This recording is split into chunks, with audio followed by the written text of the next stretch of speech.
normally so pleasant. Till you hear the truth, and you start finding out that some things that are pleasant may not be so pleasant. It kind of matters in the context. It kind of matters what goes on and what you're told and what the people that tell you stuff believe. Well, I try to get behind the woodshed, just tell you the principles, let you go work it out. Don't take really too much of an opinion. Just instruct you on how to see things that I think most everyone is missing, whether or not they understand that or not. And it can be, many different types of, if you will, realities are provable. And it's really only one reality. It's the one that we're dealing with.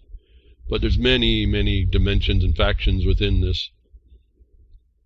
And I suspect it's all working from the fallen nature of people more than not. And then there's this odd twist that says, I'll take that and I'll command that a condition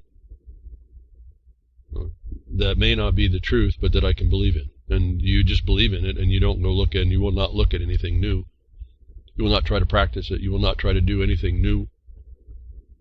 You will just exist in what you thought you knew. And I've found over the years, what we've been knowing, and as we become more knowledgeable, well, that's another thing that's interesting. We lull ourselves with the knowledge we think we have. And we forget that all that knowledge means nothing until we apply it somewhere, which means we have to care enough to go in something to go work with it and get whatever the problem is that we see solved. And I suspect, I say it in the context of a problem, because I see most people are in problems. We don't seem to live in the, what we could see and give to ourselves is a much better reality and place to exist. We can talk about all the advancements that we do, but it ends up not, you look around and the reality is it doesn't really come out. So try to show us that there's a methods for keeping us down. And we can continue to complain about them, or we can decide to really understand what those are and come to terms with it, and decide to do something about that without excuse, any excuse at all. Today is BTWRLM301, BTWRLM301. Who wants to ever add that little part in the search engine in the future? You might be able to find the content through there, reallibertymedia.com. That it's, as long as the Grimner's running that website, we'll be able to put that stuff there and have the archives, and then all the links I'll talk about. You can do your own research, and I only speak, to me, the answers in a lot of the title, because the news is, what we call news is notice. There's really no fake news in a way. It's all giving you a notice, and if you know how to parse through that, it's pretty quick to go through and pick things up. And then if you want to know a little bit more, depending on what your interest is, you can get into the body of it, and then you still have to parse through all the misinformation, which seemed to come through a couple times again, in particular with specific information that, like 5G and then these things that come down in smartphones, and there's always that misinformation that's out there, and so you really have to learn to discern. And we're told we're going to be in a time of deception. I think that's of all ages, not just now. And so we have to know who's defrauding us and who's deceiving us. And then we have the obligation not just to witness it, but to stop it, because it's just an ongoing crime. So, I mean, I wish everyone just would understand that and start to embrace at least some of the things I'm talking about behind the woodshed weekly. That there are these remedies, but the problem is those remedies are also a bit obstructed, and it's going to take the mass of the people to out it all. A few people doing this is not going to work. A few old guys ain't going to cut it. I can just see that now. I made a mistake in believing that those of us coming into the end of our lives by 2 or 3 decades would be the most experienced and insightful to take action to stop the nonsense I was seeing coming up through my life. The witness, I could see the big conundrum in the world that was happening. We were promised a whole bunch of stuff, and you could see it was there, but you also could tell it just wasn't going to happen. And I felt that over the since the 90s in my research there, that we're going to come to a time As we get older, the older ones here, the elders, are going to be able to have the insight to fix this. And my mistake was in believing that could really happen. Now, I guess it could really happen, but the reality is it's not going to happen. I'll just put it that way. And you can change my mind anytime if you want. Change my mind that all of us elder folk are going to do a darn thing to stop any of this. And so it looks like it's really, as I've said before, we're trying to be, I was hoping we would be an example for the younger ones. And that could have been any age. I don't know if the millennials will actually work in here. There's the borderline millennials that might, but most of them won't. You see what happens with you can see their mind control working. It's just distraction and destruction, and victimization. And so but I'm understanding as I listen to people that this so-called Generation Z is coming up, and they're in some part are not having it. These are all the teeny bopper. We would call it teeny boppers now. They're not having a lot of this. The problem is they're not old enough to understand the ramifications. And I talked to you a long time ago, and I said, it's possible if my archives ever exist in time in the future.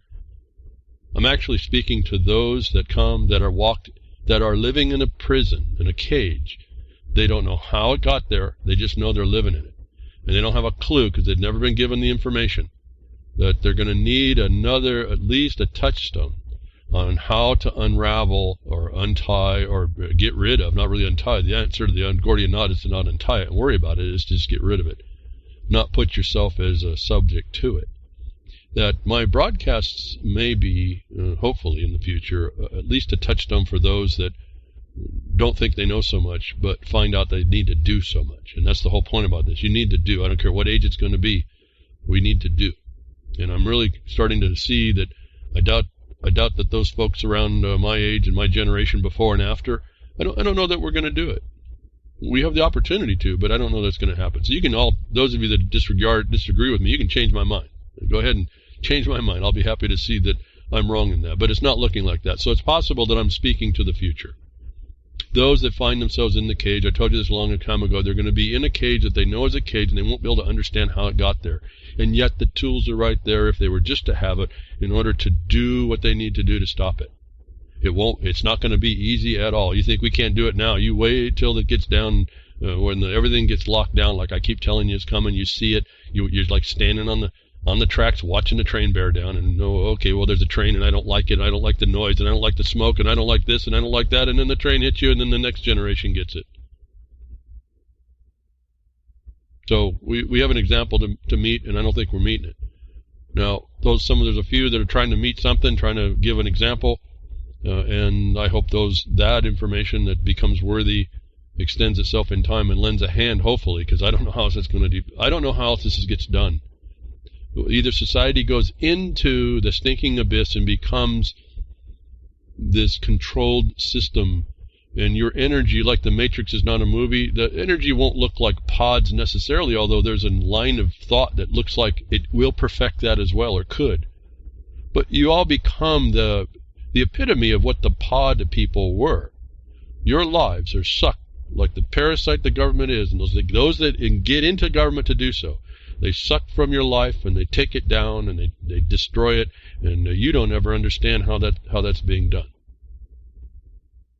And so I tried to bring some of these principles. So hopefully today we would do something, but I don't even know if that's going to happen. So I'm starting to wonder what my utility in that regard is, and I'm having to readjust what I want to do. I don't think I'm of the mind to take up the new tools that the Generation Z, so-called, is using in order to communicate certain things. And the concepts I have to offer are certainly not within things like a 15-second video. I don't think, but that's also someone else maybe has to look at this. So I don't know how the communication line will reach back there today, but somehow those of you that are working with this may have to start, and I'm just going to offer this up, may have to start to understand your focus may have to turn to 2 generations removed, and hope the mineral generation doesn't forget, because if they forget, you're going to have enough information out there that so they can't forget, but not enough to really speak to them because they're not listening. They're victimized. And then you're going to get the ones coming up that just won't put up with it, but don't know how to resolve what they're in. And if that's the case, that we're seeing Generation Z, so-called, not having it, but going off on their own, they're not. They're doing it in an immature way now because they're not old enough to understand it. But there's going to have to be an example in the future. If we can't do it today, in the generation around me, front and back, older and younger, if we're not going to do it, this thing is really over the edge, and we can only hope for a future. We're not going to be here to see that. We're going to hope for a future, and those people, if you have any care, they're going to need to see a guideline. And the problem I see with that is everyone thinks they know a lot, and I look around how it works out, and everyone's still fighting out what's going on. And we're not focusing on the actual cause. We're always focused on the effect. And so that's a bad lesson that we're made. Well, when we leave, it's not going to be a lesson we're going to learn and have any consequence to. We're just going to leave. And we're going to leave a place, the stinking abyss, for the younger people to figure out. Now, I don't like that, but I don't know what else to do about that. Not up to me at that point. So we can decide, we have other reasons to decide. I'm really kind of wondering what I do behind the woodshed relative to people that I thought we would be a powerhouse. It's not happening, and so I'm wondering, okay, where do I focus now? I don't even know if I can focus there, but I can at least think about it. And I can convey that to those of you that are stepping up and doing whatever you can. Look into, not only, it's like a lessoning, it's like a teaching. You don't just do what you need to do. You set it up so it's an example, a lesson for others to learn to do it that way if it's working, given it's working. And you have to find those ways. So that's the only product you produce for people to see, is nothing that can be tainted, nothing can be contorted, and everything, it points to the truth. Again, as I said, I've said this for years and years and years with the mining districts and the mining associations and what we do. We don't have the luxury of being wrong once. And I'm hoping, I haven't found anybody to counter this, so I'm going to say it this way. I haven't been shown I've been wrong once. And I'm not meaning on the menial stuff. I'm talking the important things. Yeah, I misspeak every once in a while, but it's not on really important things, and I listen for that. I wish I had said maybe something a little clearer, maybe a different word pops out, maybe I misspoke a month for a week or that stuff. That's incidental. When it gets down to the important stuff, I don't think I've been wrong once. And if I'm not wrong once and people aren't taking that up, we have a serious problem. In the future, the people in the future are going to have a serious problem trying to figure out what to do for themselves. And these people that are doing this are criminals, and they're going to get away with the crime. And that's the thing that irks me to no end. These people are easily demonstrably criminal, and we can't stop this? How weak, pathetic are we as a people? And then I can use this globally. Yes, there's these little beacons and this and that pop up, but they're not enough. We tend to walk into the meat grinder, and then we tend to think that's the only thing we can do, and then we see the physical violence working out in the world because we're just incompetent. I think that's the bottom line. We're just incompetent. At some point, that reality will hit. But otherwise, if we haven't done everything any other way that doesn't require the violence, even in defense, we made a big mistake. And that revolutionary wheel will come back around over and over generationally until those people in the future can't. They just can't. They don't even know to. We see societies right now that are already doing that. They just agree with all this oppression, tyranny, whatever it is, because it's just the way it has to work. And that's really not the way I see it, and I can have it's not my opinion. I have a whole other line of factual objective basis to point everyone to, that we at least should start there and move forward from the objective basis. The narrow path that we're told, as I told you last week, you better start painting a nice, bright line on your narrow path as well to keep very tight, because something's coming. It looks like something's finally appeared in the world, and we have a little bit of that maybe in the news here this last week. Now, before I go any further, I want to remind you all that Grimner is doing a lot of work. He's upgraded. For those of you that get over to the podcasts and the archive, he upgraded a player, and now I think I'm feeling I need to learn how to scrub and scratch and go into hip hop, because he's got this little vinyl, the Acme vinyl disc player. As a player, and on the player, you have all these things you can do as well. And so it's a brand new player. It's pretty cool looking, and when you play it, you'll look like you're playing a little record now. The vinyl disc, I figure, is just the disc is your hard drive. But anyway, he put a little bit of work into that. That looks nice, and the page looks nice and clean. I hope those of you on mobiles can scroll through that more efficient than I think I've seen people try before. And no, this was not a Vine-EL disc, not a vinyl disc. Vine-EL disc. No, sorry, Vine. Vinny. So, trying to make upgrades on the website. Grimner's always working hard to do all that. I appreciate all his work there, and I hope it works out better for you. I don't have a mobile phone to find out how it works, so maybe those give us feedback. I did realize that some people were saying it was a little bit disconjointed, but I don't know how that new list, whether or not you get the player part, I don't know, but the player has a now little record player. It's kind of cool. But the list looks like it's a nice and clean list now, so maybe that'll come up better on your little phones. Also, again, talking with this elderly thing and information that you can have and the alt news issue and whether or not, I don't, like I said, I'm kind of beyond media. I told you, these are notices to us, not news. And so I don't know where I fit. Yeah, we're on Real Liberty Media, but it's a media. It's not necessarily the news. It's a media like any other place that you would get a conduit for information. Now, hopefully, then you acquire knowledge through the application of the information, and then you gain power by applying the knowledge you gain. And hopefully, you're using what I'm using to guide you to get there, and then you take it on your own. I mean, this is your responsibility, ultimately. And you can turn away, or you can not discuss it, or you could not promote what I'm saying, or whatever, not share, not like, whatever. You can do all that, but I don't think I made a mistake in my conclusions on what I saw the reality being as I could prove it in a black and white condition. Not my opinion on how I think things are supposed to be, or how I thought they were to be, what they are. And when you start analyzing these things for the purposes of, let's say, non-disclosure, or what they call transparency, which I've identified as the thing you look right through. You don't even see the enemy standing right in front of you. This thing becomes a whole lot more difficult to engage. That said, it's still an illusion. And they get you to try and buy into it. And that's how you defeat it. But you're going to need more than your opinion to do it. It's not, again, you're not your opinion of what the Constitution is. It's how is it working today and how you're not enjoying it. And what caused that disconnect is how you attack what caused the disconnect. And I've told you it's real easy to identify if you just step back and take a look at all this. But so we do stuff for as much as I try to bring. Again, the truth may not be televised, but as I say in the Twitter, it's going to be broadcast behind a woodshed.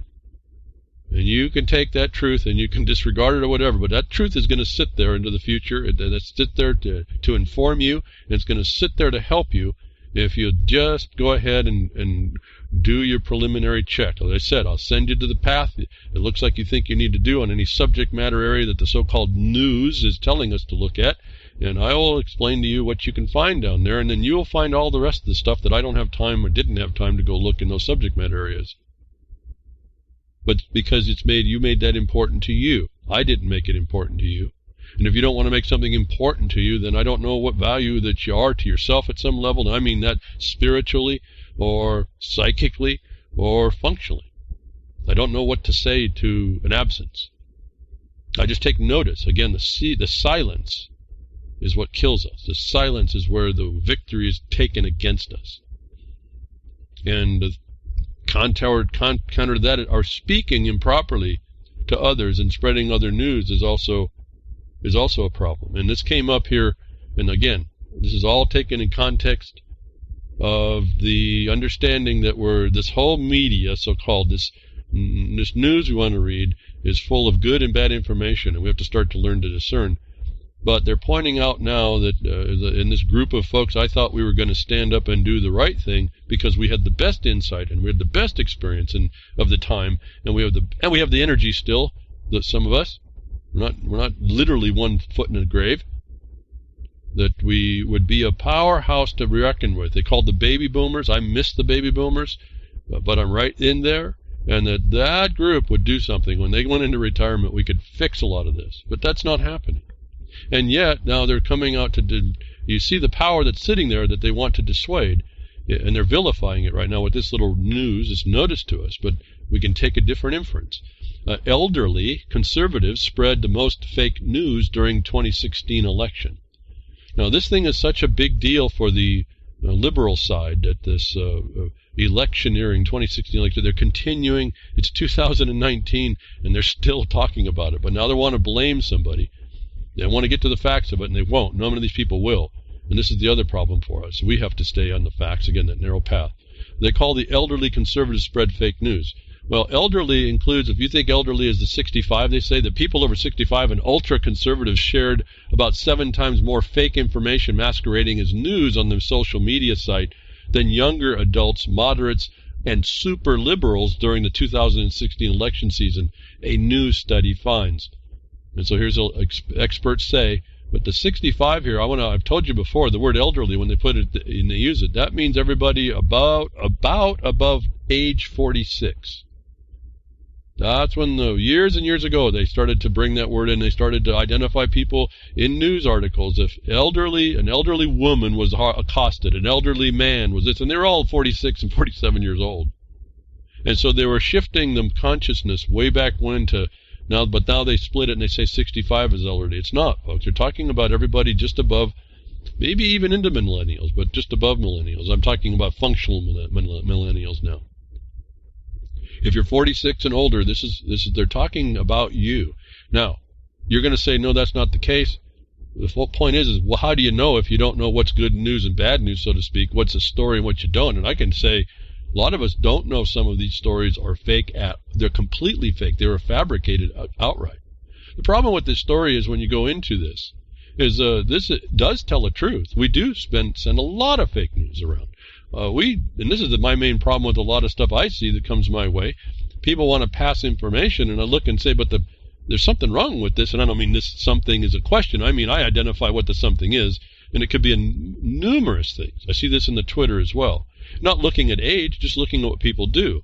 And there's a couple of reasons. In fact, I think this story this report, this notice to us, tells us there's a professor that actually looked at this and doesn't believe that it's the reasons why ultra-conservatives or 65s pass fake news is. It's really more just telegraphing your gang membership.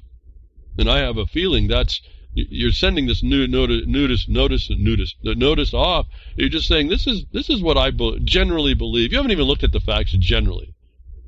And I think that's really more of the story in this story. But the fact is when you look at who did the study, and they claim that no liberal, even super liberal, sent fake news, you have to look at what the study was. An academician who's didn't tell you what they considered fake news, and these are the same people that will embrace climate change, which is even worse than fake news. It's a fraud. It's literally treason in the United States if officially put in. Why? If you look around, it's only voluntary. But people don't understand that. But they'll buy it and they'll pass it on. And these super liberals made no climate change links. They advance nothing to do with gender equality, with the lie about what equal rights is, with discrimination. But the liberals didn't present anything. The conservatives didn't expose what equal rights is. The alt media, the memeifiers, didn't expose the tax is worse than theft. It's actually wrongful extortion. Nobody says this stuff.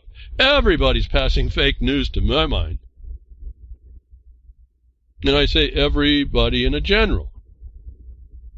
And so I got a guy behind the woodshed tries to send out some information on Twitter to counter some of this stuff, but knowing full well I'm almost self-censoring because I can't get into it with all these people that want to send this information, that believe it's real, or want to make a point about it. Like, in other words, I believe in this gang's agreements. I believe I'm conservative, and this is what we do. MAGA, USA, save the whales, in which I was one of those guys until I found out it was a political thing, and this is way back. No, they didn't want my boat and my crew to go save a whale. They wanted my money. And then I found out that type of funding stream was integrated inside the states and through the federal government. And you don't even know that's what you're doing. And if you do, you're not calling it out, because that would end a lot of this stuff pretty quickly. We did. I said that we did in 2013. And we sued the purveyors of that, the protectors of that, which was the Republican Democratic Party and the Bar Association. And they've defaulted. I don't know what else to tell you, folks. I really don't know what else to say. That should have been all that anybody ever needed to know. We don't need to get any more arguments. We got a political parties that were set up to make division and a legal system that rules your life at every level. And we found they commit treason by their admission by default, and no one wants to look at that. I find that fascinating. I find that telltale as to what's going to happen in the society. I can predict where the society is going based on that failure for the people to rise up and say, hey, whoa, whoa, whoa, whoa. Checks and balances, there are none. We don't have a government now. And then I bring up, why did I go to crickets, folks? They finally published that murder memo, where inside the contents of the appendix, they tell you that they decided to go to judicial expedience. To heck with executive expedience. To heck with the judicial branch, regardless of whether it was good or bad or indifferent to law. And I said, there it is. If you aren't going to respond to that, you don't even know. You're looking the wrong way down a railroad track, and the next train's coming. That's what we're doing. And so I don't see us doing this. I don't see how this is working. But news is that the elderly and conservatives are spreading fake news, but the people who looked at the thing doesn't recognize what fraud and deception is to say that anybody who retweeted that was a violation. And so they're already targeting those you elders, all of you, everyone above 46 and up. It's all being targeted right now. And then we get this little report, and I asked Grimner a little bit about this thing, and he read it a little bit. I think we may have to keep an eye on this. I don't know quite what to do about it, but it's interesting to keep ahead of where the enemy is moving in order to infiltrate and interfere with your message. And I think this is for those of us that are trying to be a good example of what the real message is and what the action is around that. We have to be cognizant of these things. But they're targeting, and this is an interesting, the story before that was the elderly conservatives are passing fake news. Then the next story is that how a neocon-backed fact-checker, in quotes, fact-checker, plans to wage war on independent media. So you have special interests that are coming after certain aspects. And why would they be coming after independent media? Well, because that's what the title has been adopted by at least some people that are trying to give the right example. But it's actually been adopted by people who thought they were the truthiers, who are actually putting out. They're just as much passing around wrong information. I guess my problem is it's the nuance, it's the subtlety. Yeah, tax is theft, but it's not that, it's more. And them not knowing what it's more and then disregarding how you would avoid that and point out how someone would be a criminal in that, not talking to that is what the problem is. Focusing on a meme thought like tax is theft. It's worse, folks. Why are you just saying tax is theft? Why aren't you explaining how to start to avoid it? Why not get you want to go common cause liberal side, become a movement? Why don't you get people into how to fight that? Why don't you understand it close enough to start making the right discussions on how to work that out? Or do we forever want to just say tax is theft and be taxpayers? And I mean that as the joined word. See, there's two words, taxpayers and tax payers. Did you even know that? And so the nuance, everyone says, oh, that's just legalism. I don't want to know much more. I know about it. I don't want to deal with it. That's how they're taking you all down on every aspect of your life. And it's so simple to identify it and then call it out. I don't know why that's not the better answer. I really don't know why. But there's a neocon-backed fact checker. They're going to team up with Microsoft. So when you think like Microsoft is liberal and this and that, I told you it's the corporate data, big data, that's going to be worse than all of this. And so there's going to be a view here.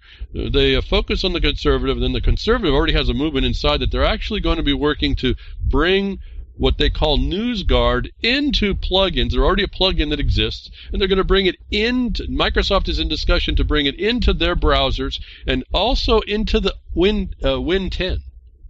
So you're going to have a filter inside your system that filters out what they consider, what these so-called fact checkers and so-called neocon agenda say is what you need to what you need blocked and what you will be allowed to you.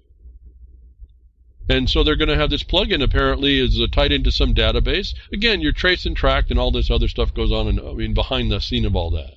This neocon-backed fact checker, I can't believe it's the only one flying.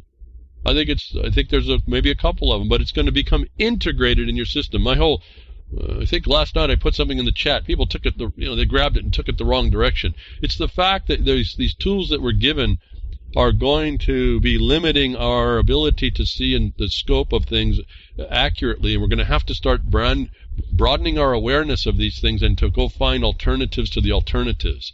We have to keep fluid on this condition. They're making it so you can't disregard, you can't disable, you can disable, they call it disable but not uninstall. And then so the big old discussion about how the people are going to do that, but it doesn't matter. It's already integrated systemically. You can disable but not uninstall. And then we can then get rid of it. Well, you can't uninstall it. Some phones will let you install it, and then the company reinstalls it right after you uninstall it. So you go sit there and play with your phone while you're trying to uninstall Facebook. Big data integrating. Neocons coming together with Microsoft. Are you kidding me? The guy, Bill Gates, the guy that wants to kill you off because you breathe too much carbon. You're part of the equation for the carbon debt load. That's a fraud. These are the same people that did the study that elder conservatives are passing fake news and they're not telling you about the tyranny and crime against you.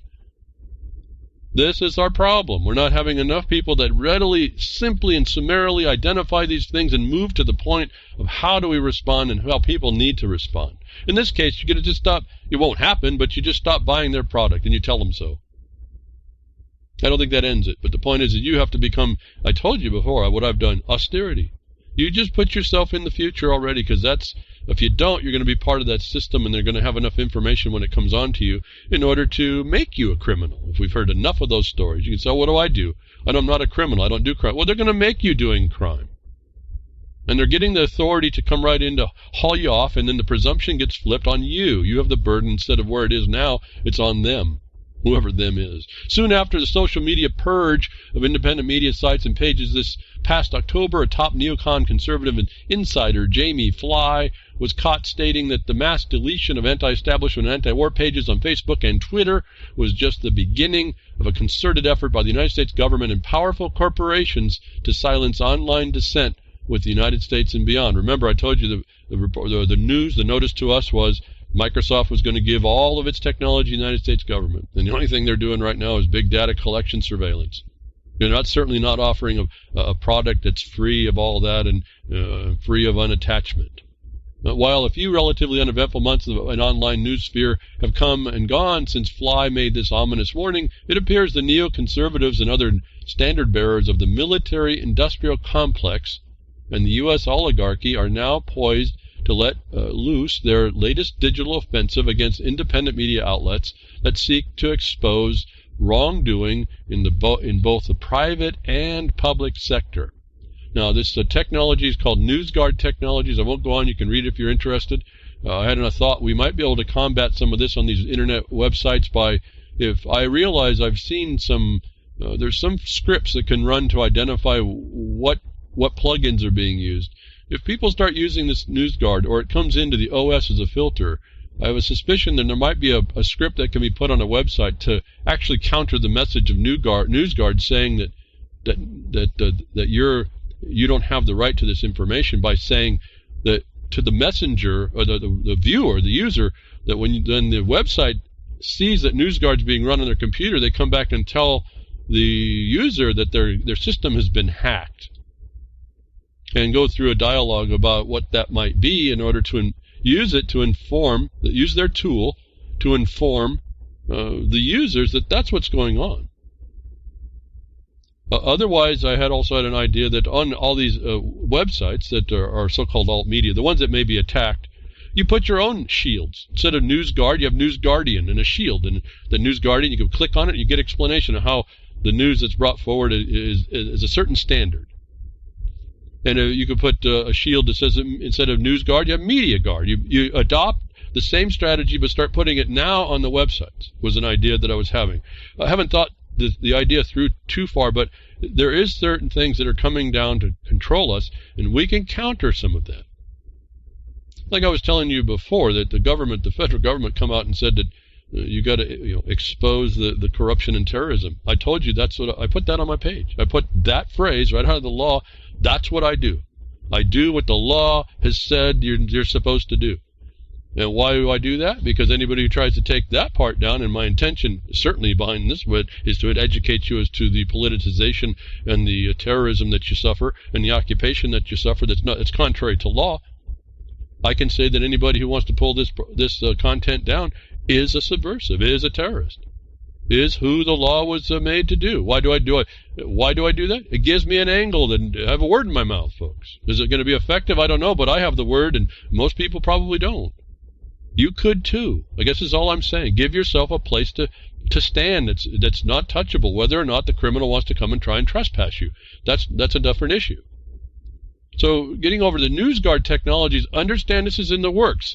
They're going to put it in an OS, folks. So another thing you could say on a website that someone clicks on or shows you, this is maybe News Guardian Shield. We're protected. A new Media Guard Shield. We make that up. We make that an independent standard. And you explain that if they want to get rid of the hacking that's been done to their system, they need to get to like a Linux OS and browsers that are not hackable. And so we start putting out the information now while we're given the notice now, we have time to move into how we're going to counter this, even though we are in an inferior position relative to the control grid that's set up for this thing. I guess my thought here is explaining how we're not silent, we're fluid, we're dynamic, and we're responsive in ways that I would hope that is a kind of an intelligent way to approach this. You just create your own standards. And then anybody who comes in, you just vilify the standard that they're using, which is clearly agenda-driven, and so it's self-sealing for you and anybody who adopts something like that. Now, whether or not that's the only thing that can be done, I don't know. It's just that I guess I'm bringing to you things. Let's look ahead, see the future, see where it's going. If you expect to have something to say to people, you're going to have to be able to protect against these. They're almost a crime without a remedy. And until they jump far enough that they start defaming you, and then you're capable to do a defamation suit or something like that, or maybe tie a bunch of people into some kind of a RICO or action. I don't know what else there is to do, but we have to think ahead into the future.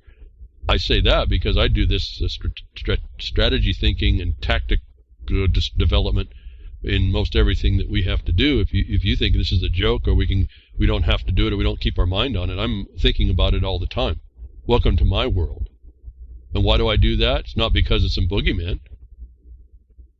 It's because things on the ground, when you get out to go do something, have become insane to the point that you can't go out on the ground without the threat of someone maybe driving up on you and jumping out and shooting you within 30 seconds.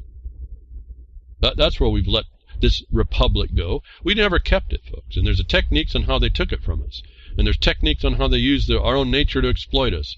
Until everyone starts to figure that out, Generation Z, if you understand what I'm saying, if you hear me now, if you understand that you don't like what you're seeing, I don't know what to say. God help you, because I don't know anybody that's flesh and blood that's going to be able to pull this off if you keep hiding your head. When you finally come to terms, get out of your growing up, which is great right now, when you finally come to terms with the reality and you've understood how to do this and you've understood it's a big scam against you, you're going to need a lot of help that's not going to be available by your fellow man. I can just tell you that. And I know there's going to be a bunch of numbers coming, because it's interesting. The so-called Generation Z apparently is, I don't know this, I don't have a clue about it. It's taking the internet by storm in social media circles. There's some numbers out there for you folks. So I'm encouraged a bit, but it's not going to be apparently for us to help. Well, I can do what I can do, and I hope I'm doing that for most everybody. So the lack of our response is the silence. I tell you on the website, on the blogcaster, is the defeat, is our defeat. And I keep telling you that as a message. Why I played crickets, it's the idiomatic meaning of crickets. Yeah, we got crickets. I like crickets. I usually tell temperature by crickets. I'm into all that stuff. But there's a meaning behind some of this that we bring up, idioms, about how we get our own cultures respond to express certain concepts. And the cricket has been something that was the epitome of non-response, the silence. And the silence is killing us. And so we had a little bit of fun. I think I mentioned it last week, although I don't remember. Talk about the finding down in Cuba And regarding the crickets, and I think it was Rob Works in the chat, I noticed, he said some people don't like the sound of crickets, and I have to agree, there's some crickets that are just annoying. In fact, the cicada is one of them style of that type of bug. It's the same, I think it's in the same family or something. Boy, those are real irritating.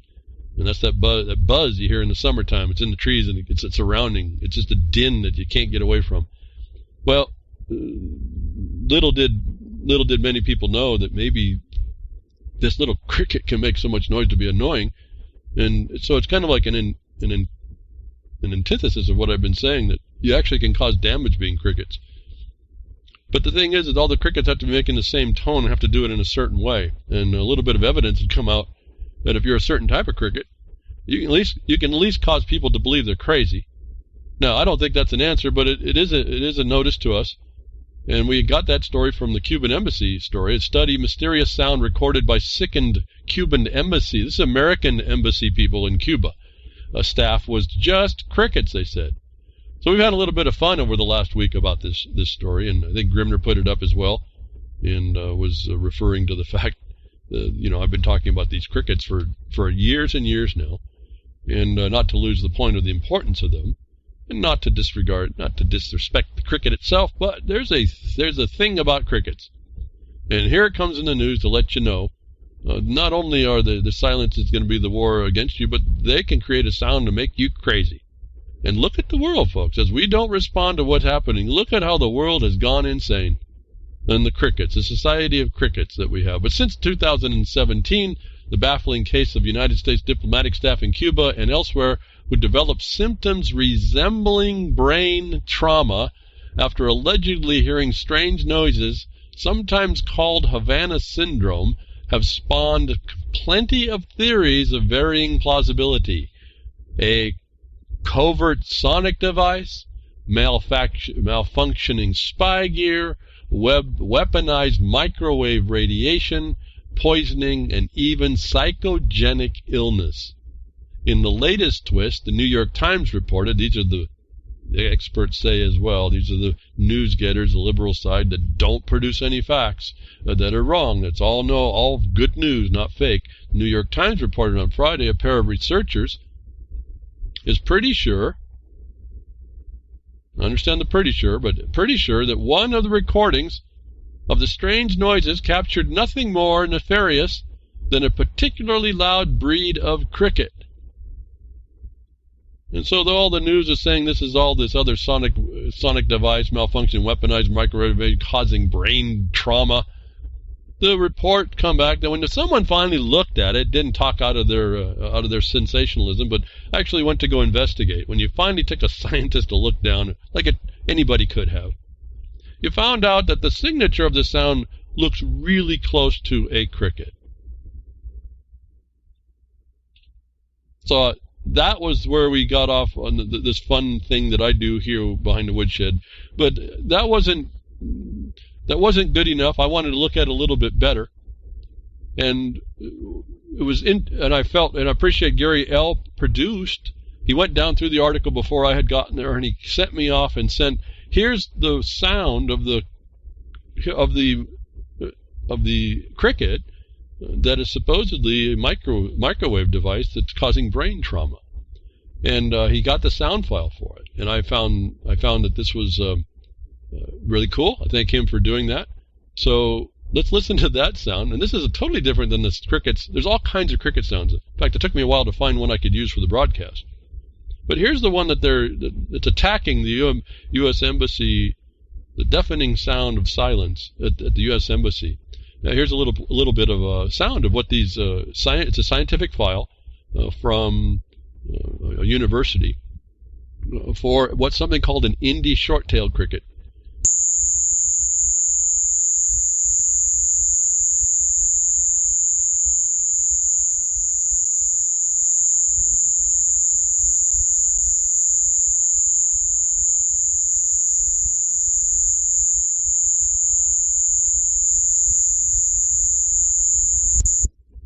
Is that enough?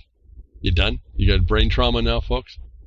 So that's the sound, and if you listen to the archives of the news things, it's very, very close to the sound that they have in the file. So here's a cricket sound that became news. It's not the Russians done it, not Putin done it, not the Cubans were doing. No, this could be an insect that does this. And this is kind of like the dichotomy between what nature can do versus what the sensationalism of man's stories and the gullibility of people is. That it took someone to actually look at it. They got this. I took this file, I put it in Audacity, I ran a frequency spectrum, and the recording from the news story from their iPhone to this file is very close, but not identical. And so there's an interesting correlation, a very high probability of correlation. And when you look at this by frequency, the sound of the natural cricket is shifted. I think it was 400 hertz, different than the sound recorded by the iPhone. And the natural cricket has a slightly different profile. They have more lower frequencies that come higher than the signature that they record. So that got me to thinking, well, what are we with these? What is the range of sound of a cricket? We got the one I play. We have this one now that sounds like, I mean, it's penetrating. If you hear it, you turn it up. I'd let it play a little bit. You can hear the oscillations in it. You can hear all kinds of interesting dynamics. To me, I thought it actually sounded like a cicada, but it's actually a cricket. And the difference could be simply the difference in where the Florida cricket, Indy cricket is versus where Cuba is. And I already know that there's crickets that respond to temperature. They'll start rubbing their little feet depending on what temperature it is. So it's not inconceivable that we have a species that has a 400 hertz shift and has a slightly different profile. It's not exact, but it sure is very, very close. Their peak is very, very close at the driving frequency. But that got me to thinking, what else? Here we have some big old deal that they said this was a sonic weapon causing brain trauma. So nature now can cause brain trauma for you. For all y'all that are freaked out and paranoid, watch out those crickets. I'm telling you, now they're really dangerous. They can cause brain trauma. The United States government's certified. But what else?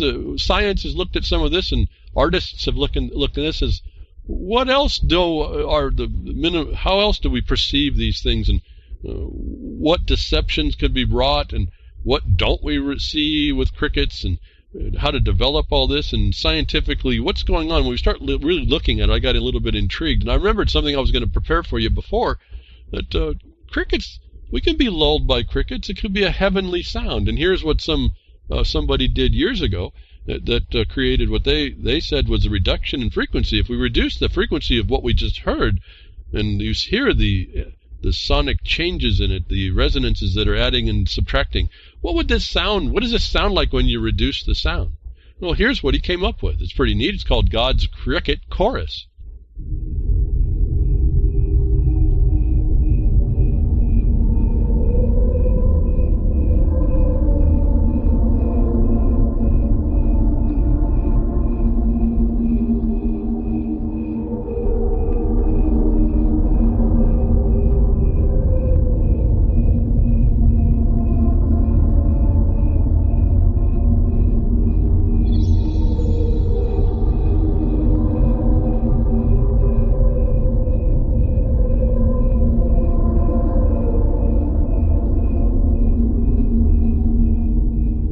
Sounding, huh? Just pleasant, and how hard, I mean, how bad a sound could that be? You could get into the sound. It's like there was the original of that. It's over an hour long. It ends up being that he just doesn't take and reduce the frequency. He actually adds a little bit of layering, but it was crickets, and it was slowed down. It just happened to be that he had to adjust the sound so that he had a couple playing the same sound, a couple crickets playing at a slightly different time to fill in the sound. So crickets, if we had the capacity, if we had the sense in us, we could actually hear a whole bunch of crickets. If we could actually adjust our hearing, we could actually hear God's chorus, God's cricket chorus, which certainly would lull us into believing the crickets were a good thing, right? But I wasn't settled on that. I wanted to learn a little bit more, and I went and no expense here was retained or was lost in getting the next answer. I want to know, well, if you keep going down, if that's what the sound of a cricket is, is a God's chord. What does it go when we just, where does the original sound, where does it start? What does a cricket sound like? And I commissioned the Acme engineers and audio and file people at the Acme manufacturing plant to figure out what this sound was. What does it all start from? What do cricket sounds actually originate? And they came up with this scientific file for me after they reduced the Acme. That's where we get the Acme, behind the woodshed Acme bucket of sand that everyone puts their head in, and the Acme behind the woodshed umbrella. I was wondering whether or not we could use this sound to help us counter-resonate. But this is where I found they said this is the origination of what a cricket sound really is, and this is what the file they sent me.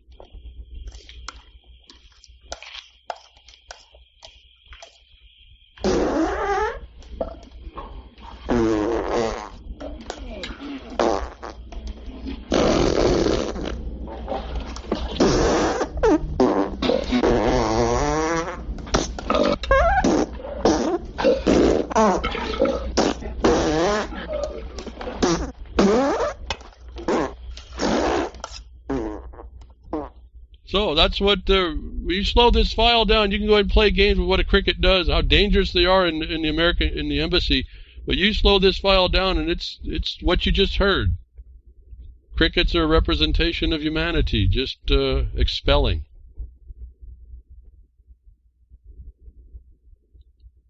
Another plague hits us after the week I told you about watching out. Be careful, this year starts with Djinn. It looks like we got the tricksters coming out. Fascinating what happens after I say some of this stuff sometimes. And like I tell you, I can't get to it all. There's so much observations that can be made. It's running me down. But right after I tell you that the jinn is in the world, this happens in Mecca. 10 plagues of Mecca. Horrid locust swarms invade Islam's holiest city.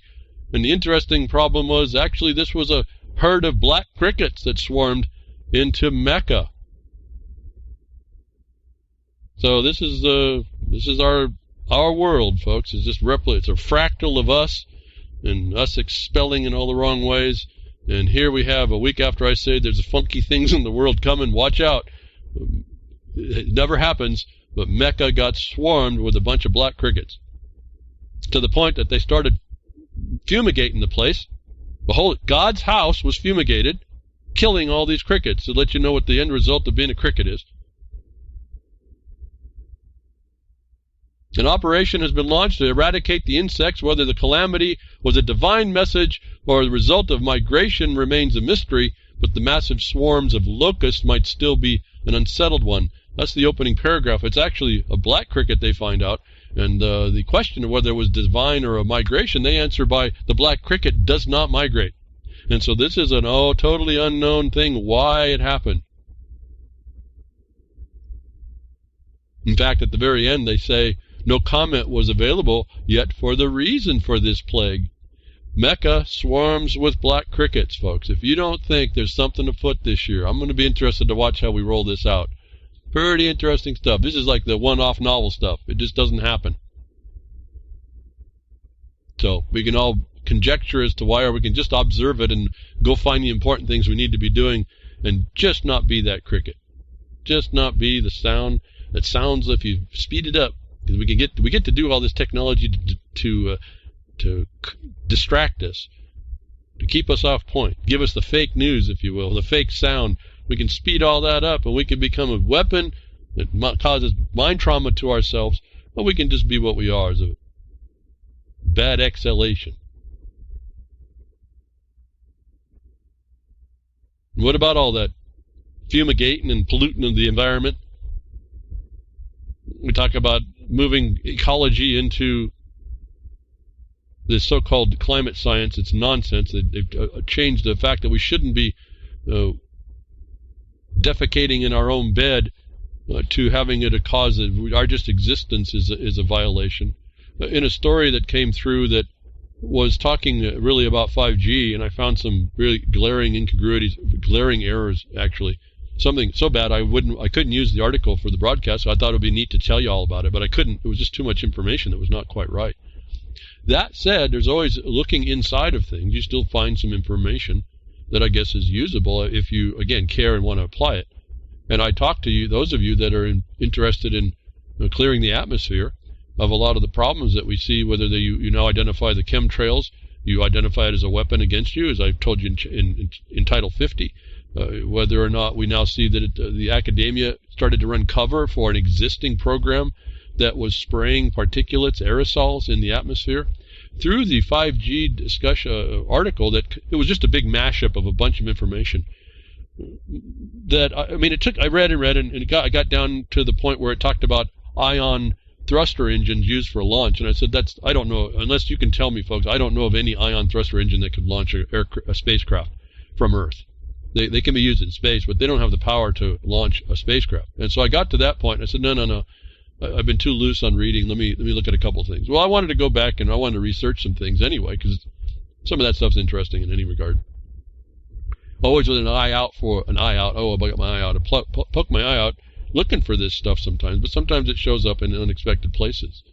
That went to read about this, the changing of the adjustment of this space junk that's up there because of these 5G satellites that are going up, which I thought was just a matter of course. I don't know that was a question. I suspected all these thousands and thousands and thousands of satellites they're putting up is for this web, so I didn't think that was a question to be anything to be questioning. I thought that was the inevitability. But this led me on to looking at that spaceflight-pollution. How do rocket launches and space junk affect Earth's atmosphere? Which is something I hadn't looked into too much, and I wanted to know, well, how much study has there been?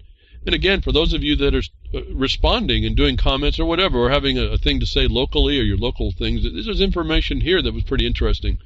And when I read the first paragraph, I realized it's how easy it is to counter all the scientists who want to have an opinion whatsoever about anything about our atmosphere, essentially. In this phrase here, nobody knows the extent to which rocket launches and re-entering space debris affect Earth's atmosphere, but such ignorance could be remedied soon. So here we have these atmospheric models that have no knowledge about what a rocket motor does. Whatever design, whether you want to use the kerosene style, hydrogen, oxygen, kerosene creates soot. Soot's another problem. What does soot do? The scientists don't even have a clue, folks, and yet they'll make climate models, and liberal or any media will tell you that sell you on climate change. And yet they won't claim that a liberal who sends that out and re-promotes that is fake news. It's actually a crime against you. But nobody knows the extent of just rocket launches, folks, on this. But the ignorance could be remedied soon. Interesting article. What captured my mind about this was that, again, they don't have a knowledge. They're going to look for it. That's fine. I don't have a problem with them looking at it. But it came down to a discussion about what it is in the atmosphere that these rocket motors produce. And under the heading of no yardstick, which means they don't even have a standard to put these models against. They just make this stuff up. It's man-made, folks. I tell you, it's man-made anthropomorphic global warming. Man is Michael Mann. He's got 2 N's in his name. If you haven't heard that before, I'm going to repeat it, say it to you for the first time, but the most of you have heard me say it. Michael Mann made global warming. Made it up.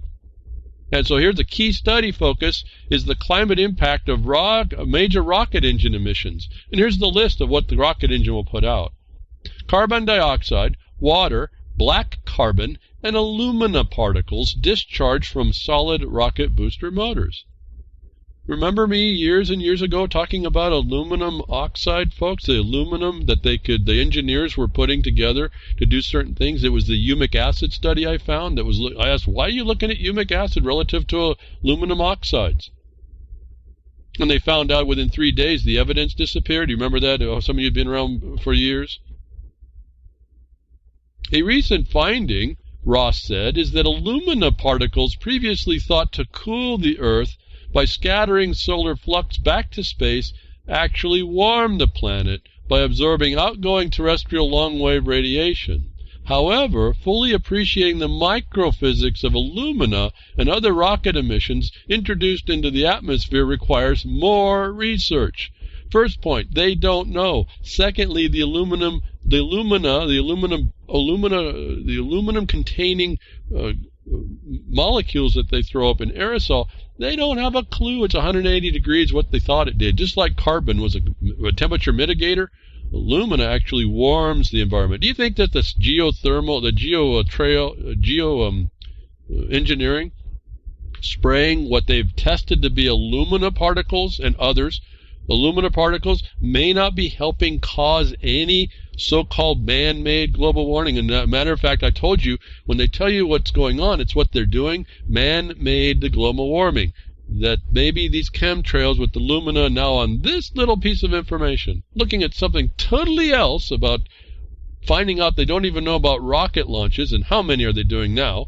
And I talked to you about all about this stuff. And I told you about the chemical mixing that goes on and the temperatures that are going on, and they bust through the atmosphere, and it sucks a little bit of the atmosphere out quicker than it's supposed to.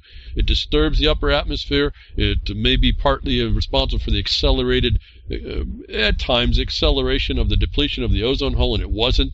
The patent-driven profits for your refrigerants. I've talked about all this before. If you don't, we talked about all this other thing, but I talk about that stuff too. But here, alumina particles are known to warm the environment, folks. Can't you just take this little paragraph here, maybe even do some more information to find out the source of that? In fact, there is a little link here, and you would tell people who are wanting to discuss this at a regulatory level, you don't know what the heck you're talking about until you go and investigate this part. And why aren't you investigating that part? How are your models of any value? Notwithstanding the complexity of the model, think about the dynamic of the environment, our atmosphere. Fascinating. Just beautifully fascinating. And they don't know anything about rocket launches. They don't know anything about aluminum particles, but they do know that alumina has the effect of warming the atmosphere. On the other hand, carbon, which they're trying to kill, is they want to stop you from producing carbon. They want to, which is a mitigator, and it actually cools the environment in mitigation. They want to stop that. Do you think man-made, you can look at those two ideas, that man-made is exactly what they're telling us? Man is making global warming, whatever they can do. I don't know that it's that much. I think it's just, it ends up being to know nothing because the world system is so large. The point is they get a lot of traction from it. And they get people to buy into it. And they get to have news that says that, oh, the conservative elderly pass fake news, and you look right past the fact that the people writing the academics who write the study don't think that climate change, man-made global warming, man-made global warming is a fraud, treason, or a crime. And so we have the evidence in the notices of the news. We call it the news. It's notice that we could take. Any one of us can grab on a subject matter of our interest, and we can take out, they call it cherry picking. Yeah, I would cherry pick those two paragraphs. And then I'd do some backup research, and I'd put those together in a comment and say, before you move further, you're going to have to stop and look at this. And what am I talking about? For those of you that would take this up, you're hitting right at the heart of the implementation of sustainable development, which is the destruction of your life. Your life. Each one of you listening, it destroys your life. It eventually becomes this austerity and worse that they're seeing in France. I'm not talking about out there, folks. I'm talking to you, each one of you that are listening. You have the power to reach onto these anomalies in these stories. Everything that says, oh, we didn't know about that. We're scientists. We didn't know about that. We didn't know about that. That's the point. And the ones that are speaking that call themselves consensus scientists, they're criminals. They're political lobbyists if they weren't criminals. They're not actual scientists, and they will not agree with that one little bit. In other words, they listen, they have their own echo chamber and believe their own fake news and don't recognize it's actually worse than news. And so I just found this phenomenal in a way. That the subject matter of aluminum I talked about years and years and years ago. I explained how the scientists know how to adjust the aluminum molecule, make aluminum molecules to do whatever they needed in the atmosphere, whether it was adjust the style of light that's transmitted through these things, whether it's the amount of charge that will be stored in the atmosphere, whether there would be no charge, whether they would combine with other materials. That aluminum was one of the key elements, and we know that just from, if you know chemistry, a little bit of chemistry, you know that aluminum is a very reactive process, and it's really man-made. Aluminum itself is man-made. The natural occurrence, like bauxite, it's in combination. It's all stored up, locked up. We break it apart, and it's really reactive. In fact, I was looking, a long time ago, I was looking at making batteries for electric cars. No, not in the last 20 years like Tesla, no, before. Aluminum was one of the candidates because it's very lightweight, but it has a 3 or so valent electrons, and then it has a bonding that's easy to break, easy to bind up. The fact that it can be bound up with things is easy. It's a tool. You can cause it to bind up and unbind and all this kind of neat stuff. Well, they've taken that technology, that what it can do, and they put it in your atmosphere. And now we learn today, if we didn't know before, those of you that read the article, I apologize for wasting your time. But we learn here, they don't know about what it does in the atmosphere, as far as how it affects it relative to the weather. They do know the chemistry behind it. And they've been using it, as I told you, years and years and years ago, all based on what? Looking at a test about humic acid's humic acid's effect on aluminum particles. Wasn't even about climate change, wasn't about none of this stuff. It was just this interesting little study. Why would they look at that? And here it comes today, so many years later, to explain to us they don't even know what they're doing. They're just looking how to get rid of the evidence, as I told you then before. That's conjecture that they even look at it that way. I'm telling you that I found out that they were finding out when the evidence of their spraying, or evidence of whatever they're doing in the world, or the evidence of whatever they're allowing in the world, they are looking at when the evidence disappears. And the other thing is that these tests that are showing this stuff where there's a natural humic acid content, you're testing those things have to be 3 days old, because after about 3 days, I think it was 3.2 days or something, the humic acid breaks down the aluminum into something else. So here we have it. The atmosphere, the crickets make their bass sound, bass frequency is a pretty foul atmosphere, and here we have rocket launches that create part of aerosols, the condition of which generally they don't know, and the alumina effect that's in the rocket motors they have no clue, but that they've done a test and found out that it warms the atmosphere. Isn't that man-made warming? I would have to say you're on a path that way that's plausible. And if they're not looking at that, then maybe they're not. I'm talking about the alumina, not the rocket launches, because they're going to shut down all that if you start pushing it too hard. What you're trying to show is the fraud, that nature's bigger than anything man can actually do, and the contribution of man has not been shown actually to do a thing. And it can't be shown that every night. As soon as you get cooled off, your atmosphere goes down to wherever it goes down to. And those of us in the winter side of the world, we know it gets pretty cold at night. All that heat's lost. It never adds. It all gets lost. Well, unless you got to just spray it over with a bunch of aluminum particles, then maybe your heat will last another few hours.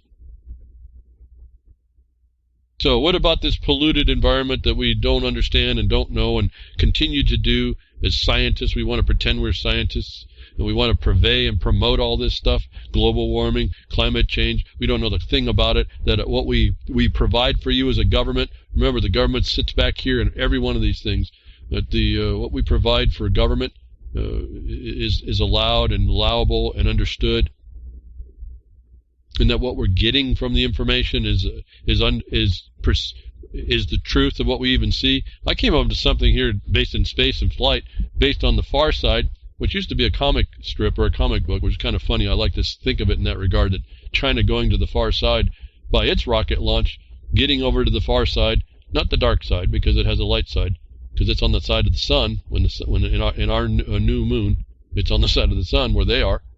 But interesting video pops up, not of a launch and not of an atmosphere of the United States of Earth, but a video of a lander, supposedly. We only see what appears to be a foot. Remember, take everything with a grain of salt here. But it's fascinating nonetheless that our eyes may deceive us as well. And right now, it's not really a pride, but it was a capacity I have. Being a photographer, being in videography, I had very good eyes for that, very good eyes to identify what I'm looking at, very good discernment on what I'm seeing, good reflexes on how to resolve certain problems if you're in the moment of the photography. I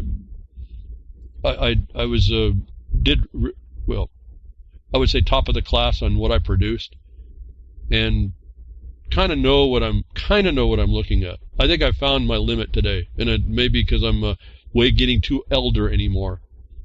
But you watch this video going down. We have the cause and effect of the atmosphere. The lack of atmosphere on the moon is pretty interesting and deceptive as well. Whether or not I'm actually looking at something from China landing on the moon, I don't know. But I'll go with it because I think it's fun to think about. I hope they did, just cause. But if you watch this video and you want to test your perception, maybe you can communicate with me on how you did it. But I realize as I'm watching this thing come in that I could not see the transition between the camera going at a very high altitude where everything is little lumps and divots and smooth terrain, where you see the arc of the moon as it moves, as this lander comes in, and then it bobbles. That's kind of an interesting little bobble that it's coming in and kind of coming in not so smooth, just subtle. I could not, and I still have not been able to identify the transition between when that lander was way up high and everything looked like divots and little potholes, to when it was only a few feet above the thing and it looks identical. Little divots and little potholes, and it's only 10, 15 feet above it, and you only know that by the time it's taking for the thrust to start hitting. And then the interesting thing I noticed that when the thrust hits the moon, supposedly, it blows away all the dust, and you see what appears to be solid rock. And actually, I think I see veining in the rock, which is kind of interesting as well. And all the fractal that it looks like from the not being able to identify when it's in orbit, coming in, or into its descent, and to landing. It doesn't look different. The ground does not look different until the dust gets blown away.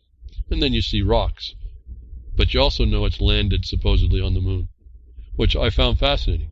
Our eyes, for me, this time, I cannot relate when the vehicle was above the moon, coming in, and right before it landed. I could not tell the difference. The moon looks like a fractal of itself when the dust is on it.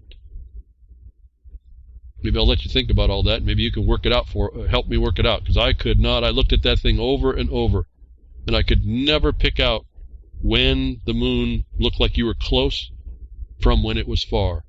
And then I noticed a maneuver that was made. I call it the where are we actually going to land this maneuver, because this thing comes in, and then it stops, and it reshuffles itself. Well, it's not going in. It's actually sustaining itself up in the sky, and you get to look at this thing that still looks like it's really high up in the sky, and yet it stops, and it maneuvers itself to a spot, and it's like someone just said, where are we actually going to land this thing? They make that decision, and then it goes in, which is kind of fun to watch.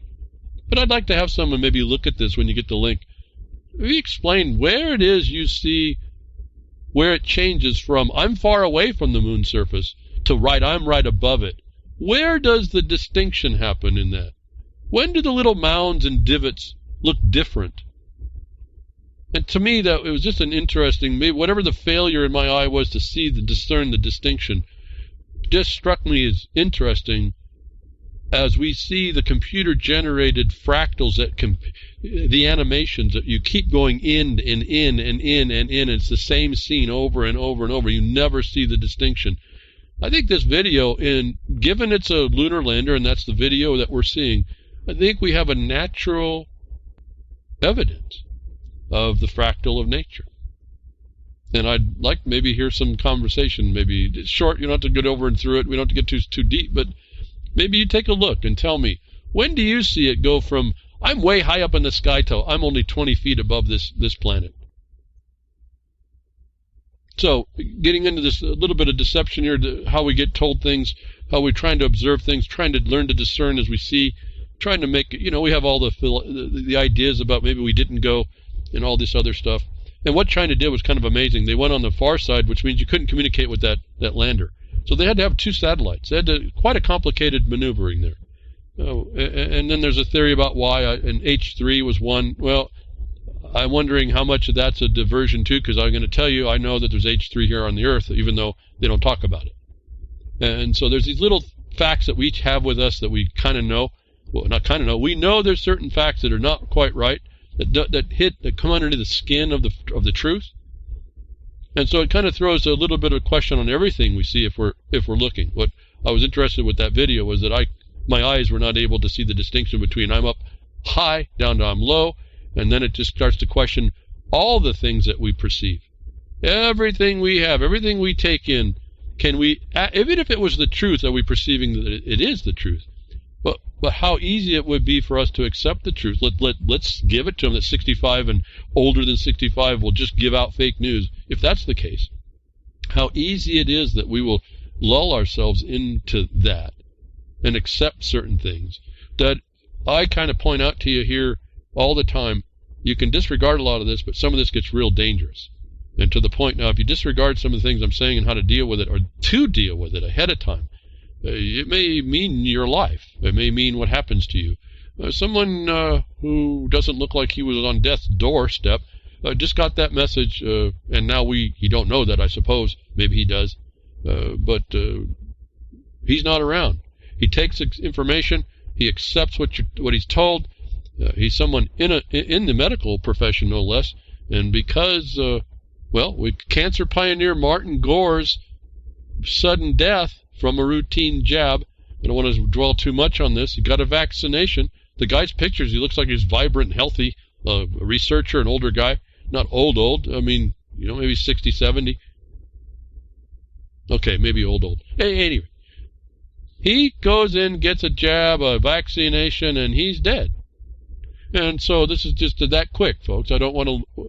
I want to remind you that the standard for that thing, deciding on whether you need to get a vaccine, is whether or not the risk to you of getting the disease is greater, and the harm that will cause is greater than what the product sheet will tell you can happen to you. And then you also understand, as I've told you, the medical people, like the scientists don't know what Illumina does in the environment, or what the rocket launches do. They don't know. If they do, they're lying and not telling you. But if they don't know, as far as the doctor is concerned, they don't know what this stuff does to you. So you take in this information, and you're going to perceive what you will, like you will if you listen to me. And then it matters on what you do with that information. And this is one of the tales, is that you can disregard some things. You can allow yourself to be lulled into being told what's up, and that could be a lie for you. And I'm asking you, don't let that happen to you. And maybe this guy, Martin-Gore, interesting the word Gore and climate change and all this other stuff, but Al Gore, I guess, is maybe a distant brother. They're starting to be exampling their own medicine. See, they agree. They don't tell you all that they don't know, and they don't really tell you what they do know. But one specialty doesn't communicate with the other, and this guy's dead for whatever reason.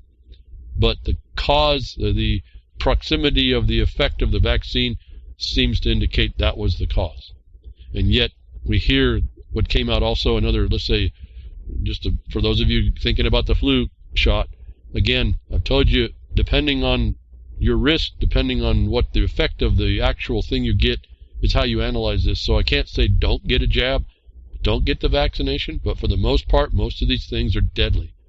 And I've told you, part of the issue is if you're going to die from what you have, you might want to get that vaccine. But you better start checking whether or not your genetics is going to be able to handle that. As Dr. Andrew Zimmerman now comes out, as I have a link to a full affidavit on an alleged link between vaccines and autism that the United States government covered up. Again, I won't go so deep in all this. It's an affidavit. You could read it. You can look at what the doctor says. This is an insider, a whistleblower, if you will, who tried to tell the government. The government wouldn't have it. And so there's been now an investigation movie called Full Measure. The links are here. You can go watch it, and you can get more information. whatever they want to do, you have to find out whether or not you're that class of genetics that's susceptible to the things they're not telling you, that slowly over time finally comes out in a system that's actually tailored to allow it. And what I tell you to do attempts, or does for a large part of it, but if not, attempts at least get you on the path to cut into that obstruction to you and others, essentially. It ends up being for others as well, which I tend to feel is an easy way to continue. In other words, when you feel down, you say, well, I'm working for other people too, not just me. Because if it's just up for to me, I'll just tolerate. There's nothing more I can do, so I'll just tolerate it.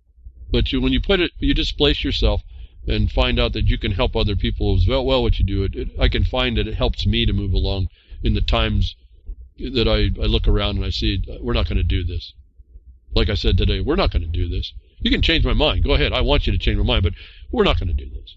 We're going to make all the excuses and not. So I'm speaking to the future, I hope, given my archive lasts long enough somewhere. And I just hope there's enough information and tidbits that I throw out, how to look at these criminals, how to look at what's going on, how they got us to at that time, how they got you into the hole, how they got you in the stinking abyss, how it's foggy and stenchy, and you can't get yourself out of it, and yet there's going to be a way to claw your way out, and it's going to be that you do claw yourself out of it. But in the meantime, you're going to be faced, as we move into the future, all that I was asking you to do your comments in the GMO labeling. Started out to be a label, an action to label food for a GMO, and that thing got hijacked. Part of it is because lots of people didn't do what I was asking to go. If you find interest in knowing what's in your food and want to be part of this thing, to at least be a voice to begin to stop it, that you need to make the comments to be giving yourself the standing to be the one that can stop it. We now have the news that the USD did publish the labeling rules. And goodbye GMO, they say. Goodbye GMO. Hello bioengineered. So the message to me is you just have to keep attaching GMO to the word bioengineer. And then this is now, when you see this, I told you the problem of this legislation was the exemptions they give. Like you look at Title 50, you can't do it, but if the government finds it needs to, it can harm you. It's the exceptions. And within the exceptions of this new rule, is enough to drive, all the GMOs through, GMO-derived byproducts through, that I don't know that I'd want in my food. But this is what, again, legalizing does. You got to really understand this. Legalizing is the criminalization with an exception. As long as you stay within the exception, you can commit the crime. And so when you've got a legalized thing, you're committing a crime, but for the sanction and largesse of the government. I don't know if anybody looks at it that way either. For those of you that want to be not in the government and you think you're participating, let's say, in cannabis, when they legalized it, you're taking the largesse by the government will to not beat on you as long as you stay within the confines of what they've said. It's another invisible style prison. That's why I say you deschedule it and non-criminalize it, period. But anyway, so here we have the news. For those of you that were looking or thinking about it or keeping track, that little label, they didn't use the smiley face label. They didn't use the black and white one either, but they used the little sun with a plant over the depiction of the rows of a field, counter green, and now it's called bioengineered, derived from bioengineering. So expect to see that, but there's enough stuff that's now GMO and bioengineered that they use in production that they can to drive a truck through in your food at this point. So it started out as a decent cause called Just Label It, but that got hijacked. And this is what I tell you about how when you're doing this stuff, look at the terrain, look at what happens. The legalization of pot, I told you a long time ago, I identified it as a setup. And you're watching it. You're watching how it doesn't work. You're watching how the government tried to take it. You're watching everything the government touches turns to even green gold cannot be made gold now. It's because it was never about that. And if you want the stuff to stop, you're going to have to step up and be better than the blazing saddles cowboys, I suppose.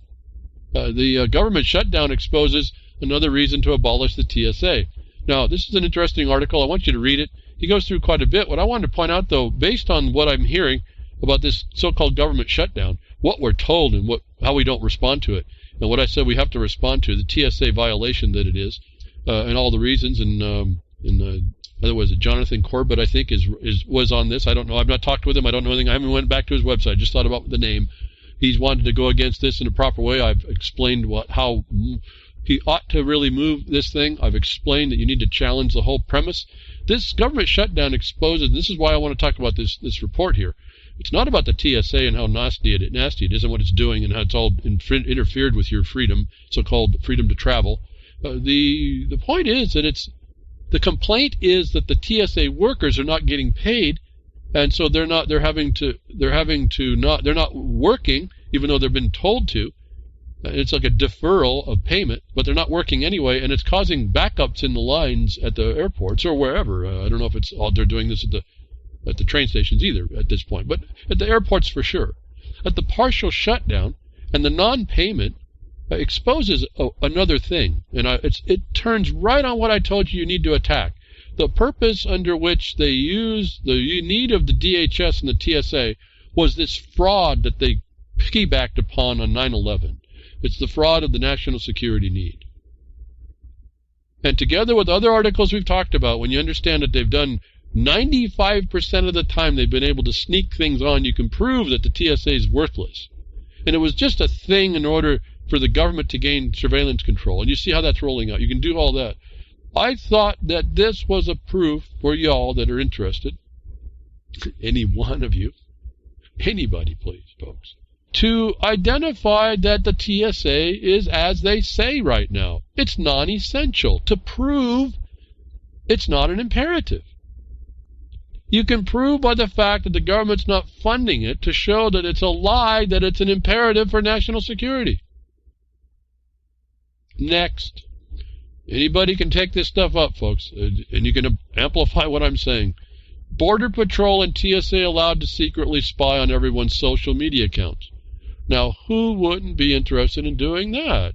That I'm just telling you the answer beforehand. The government itself now proclaims in its lack of making it an essential condition that it's non-essential.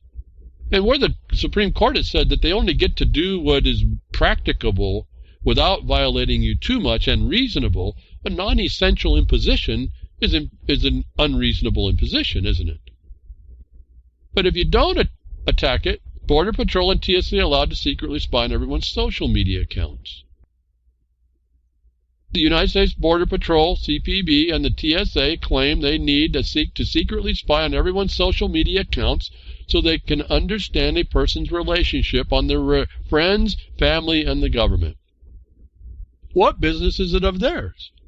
But anyway, we can go through all the discussion. You can say F them. You can do all kinds of stuff. This is what's coming down. This is how they're coming down and giving themselves license. If they give themselves license in any spot, it'll trickle out and metastasize all over the country, if this isn't already across the country. Why? Because we got crickets. We don't respond in a better fashion. We turn away from suggestions to respond better. We don't respond at all. Or when we respond wrongly. And that's getting us down the road to all of this thing where the surveillance society comes on you. While everybody should have the smarts, should have the intelligence, should have the experience, should have the time as they retire to be able to fight against it. Like, I don't even know why I would read more.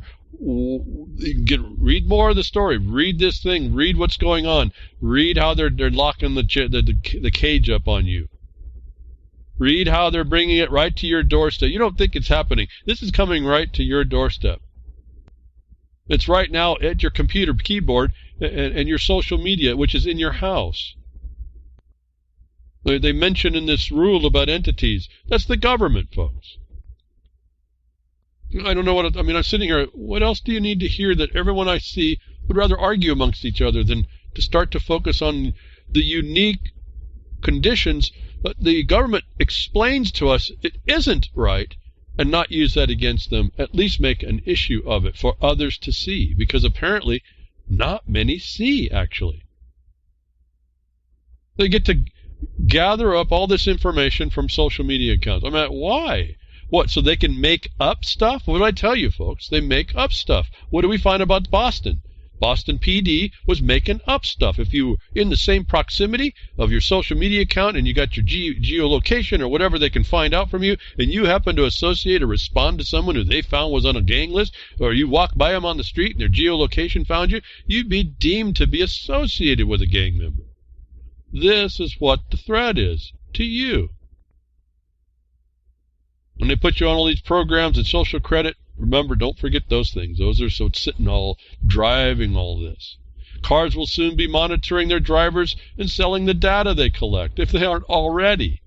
In case you were wondering, the evolution of the smart product hasn't skipped the automobile industry.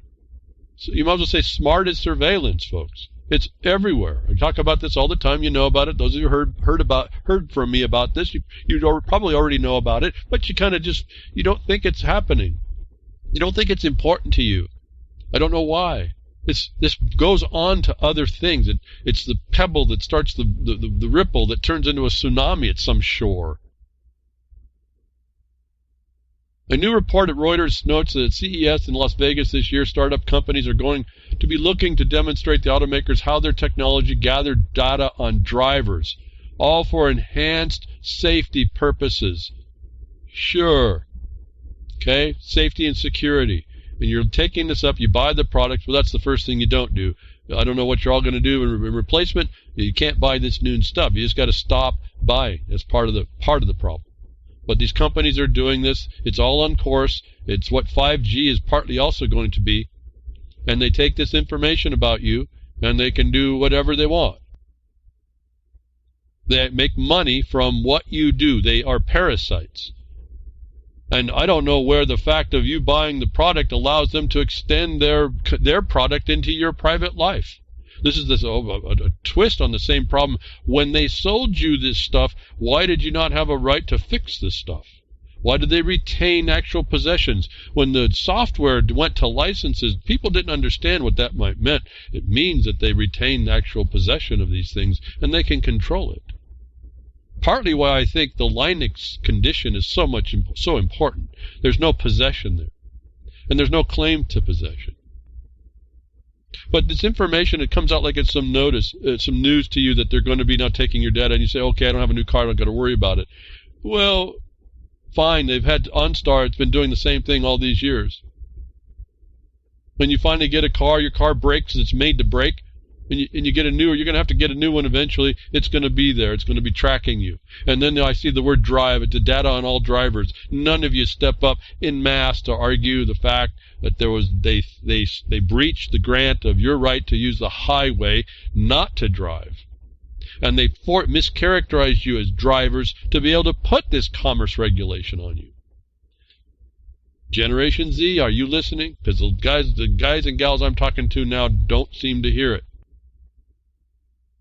They use the word drive. This is on drivers. This is commerce regulated federally. The smart stuff is federal. It's all implementing sustainable development. It's why 5G's coming in. Keep quiet, folks, and then complain about all the problems later. Java Doctor, good. You got outsmarted. That's right. You all got outsmarted. There was no need for it. Thank you, God, Java. No need for it, and you all did. You all sat there. And then it's worse because I was telling you about it. At least start the argument and start. You don't have to not have these things that you don't have to be, oh, I got to cut myself loose. I've told you it's probably better that you have it right now and then you charge them against the right as a felony. You're in a whole better position when you can do that. They can't use anything against you. None of you seem to want to do it that way. And yet the equity cases I've instituted attacking against that, on that premise, all go unanswered by the government. And so, they actually mentioned self-driving, full self-driving is still years ahead of the United States. That's what I'm telling you about this 5G and this data. They're going to get their data from you before it goes to self-driving, and that's what 5G is all about. It's all in these reports. And yet we heard it before, all you folks that want that state-of-the-art smart green technology that Tesla's making in their electric cars. And again, I'm a kid. When I was a kid, I wanted to design batteries because that was the biggest deficit in making electric cars when I was in high school. I thought that was the coolest thing. It's not even a new idea, folks. The electric cars existed before, I think before diesel. And the guy Diesel who invented it. Electric cars have been a long time. The problem was the density of the batteries. They've kind of resolved it a bit. They still have a long way to go. But when you got vehicles that fly on batteries, you're getting close. They still got a long way to go. I'm a big time, because I can't do it though. I'm a fan of the technology. Oh, fan, I guess, aircraft. I'm a fan of technology. But what they're doing with it is a deception. I don't not like electric cars or the power or what it can do. What I don't like is what I see they're doing with it, and you're all buying into that part. Tesla and other electric car makers send data to Chinese government without the owner's knowledge. So the prior story that Americans got wasn't even news relative to China. The companies have already integrated with the government because the governments are in control. They're the one with the power to hurt you. And corporation is care less about you. It's about what? Profit, right? And that's also why the stakeholder has such a throat hold on these corporations. Because the stakeholder, by definition, is just someone that can do you harm and let you know it. And that they're willing to do harm if you don't comply with their extortion or coercion. I read all the documents on all this. It's not even news. So it's not even news that the car companies are already communicating at least with one government. And I understand that OnStar and other services have been together. That has never been a question. So we can continue to tell ourselves stories.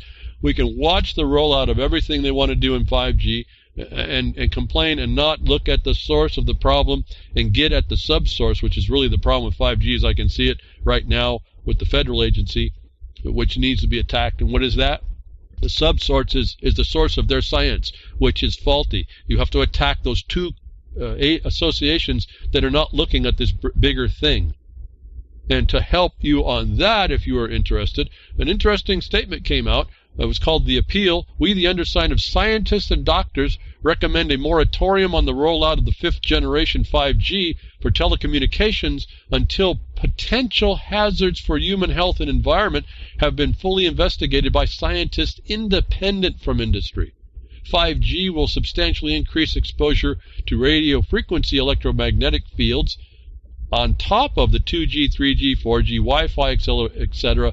for telecommunications already in place. RF EMF has been proven to be harmful for humans and environment. Notwithstanding the fact they treat you like animals here is an European Union scientific submission that anybody in the United States can pick up and then refer to it. I would say you go and you find out their proofs and you put it together and you submit it to the FCC. And then more importantly, you go after their sub-experts. You go to those two people and you say, how come your outcome, your output, your product to the advice to the FCC is not fraud, where you're not looking at what all the scientists in the European Union just submitted. So you can use what they're doing. It's all the same technology over here for those of you that are interested. You get yourself involved in a viable way, not just complaining about it. And what hasn't been spoken of that came out, and some of you with HARP might be excited about this, because of the way the array is set up there, and it's what's called a phased array problems. It's how they can direct energy, and it works bidirectionally as well. It'll all depend on the technology that you're installing. It comes out at the same time with the scientists and other people that are submitting something to the EU. Remember, we also had the cannabis thing that was talked about. The United States was to adopt or come to meet with the international standard. This has the same thing going on here. It's not just the United States rollout. This is a global rollout. But they now are more scientists stepping up to inform people of this technology. And so I'm not even into the fact of what it does or doesn't do. Again, the technology is neat. I don't know what to say. Part of me is okay with it.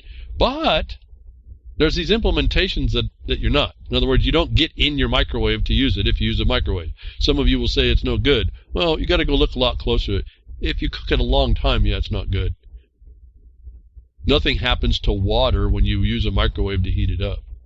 Someone will say, we got spin factors that go on. Well, there's ways to counter that if that's what you're really worried about. So technology is a tool. And it depends on whether you overuse it or underuse it or don't compensate for certain things. It's how we use what we are created with. Well, I'm using to get to you right now, I'm being radiated to death if this is the case. I've got boils and cancers all over me because I'm sitting in a room that's got 5 gigahertz, not 5G, but 5 gigahertz send signal in order to get you high-speed internet to the router so you can hear me.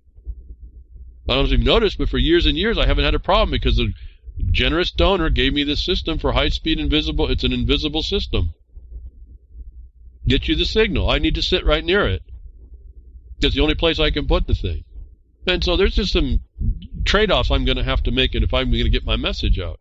But, guess what? I don't have these things growing all over my body yet. So apparently I'm doing some other things to counter it.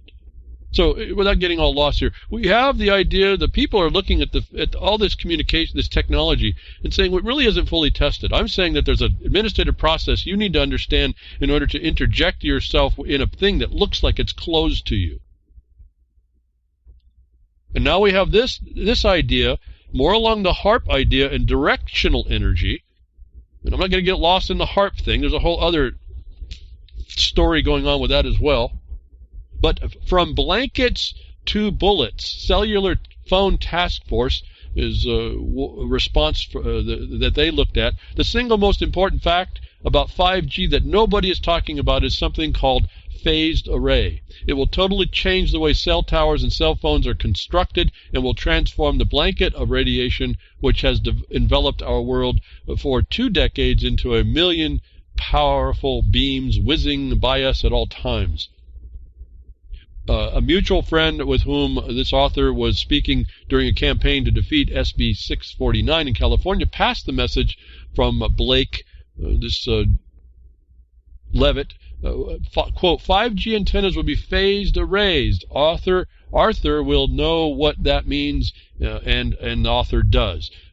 His name was Arthur, the author. Phased arrays were one of the first things I learned about in the very beginning of my long involuntary journey from medical student to campaigner against wireless technology. After I was injured by X-rays in 1980, X-rays, I began to read everything I could get my hands on that had to do with electromagnetic radiation and its effects on life. And one of the first books I read was Paul Broder's The Zapping of America out of 1977. Won't read any more. The point is, he brings up the idea of phased arrays. When you have these antenna array systems spaced every so many feet, and you start arranging them, let's say like you go to the HARP system in Alaska and you see the big grid placement, that has the ability of being directional. That direction doesn't talk about you or look at you. It's looking at your devices. And so it will direct a beam of energy to the device. And you might be in between it. And it's much more powerful, as they're saying here, it can be much more powerful because it's directed energy, focused energy, than a general blanket of radiation. So this is another report you could bring out. I would say really research out, understand what you're talking about it, include this in all of this. Am I saying we don't want 5G? Well, I'm not. I'm looking at it saying it's not looking too good, but let's have the objective studies done. And let's make sure right now it is rolling out too fast. Notice that the statement from the appeal made by the concerned scientists in the EU, they were saying that they want to postpone the rollout. They're not even saying cut it out. They're saying let's slow down. One of the effects of having this increased access is now being told to us, as we said, the derogatory things that it's being used for. Again, profit motives are great here. We're not going to seemingly get around it. I don't know what that is, but that's what it is. People want to seemingly make money, and they don't care what they do and how they do it, or what the loopholes that they want to get around or policies that they violate in order to happen. And this 5G rolls out is one big policy violation in my mind to begin with. And yet no one seems to be wanting to focus on that. They'd rather complain about it or see how tough it might be to overcome. It looks like an inevitability, but I don't see it that way. And I don't think it's too much an optimistic view. I think there's formulaic things that are built into the system that are not being done that once they get done will start to put the kibosh on how fast this thing rolls out, and maybe, depending on their actual findings, or the exposure to the lack of findings that are required, which I think is the answer, and that the people that are so-called the experts are not providing them, and so that the information to the agency is not adequate to make a decision. That may be your fastest route to slow this thing down while you're getting the information. Because if it is bad, we need to know about it. If it's not bad, we need to know about it. And if it's bad in a different way, we need to know about that. My problem with climate change. If it's Michael man-made, and it's these aluminum particles, you see how we screwed up? We started doing this stuff before that we were supposed to. The military starts doing it under the Title 50 of the United States of America, and it was the thing you were not supposed to do because there was no investigation under actual science. It was all politics. And so all these decisions and regulations are made, and there's policies made, and we've heard early on in this broadcast that that these companies are using your data. They're selling your data to companies that want to exploit it for whatever reason. I'm not going to say good, bad, or indifferent.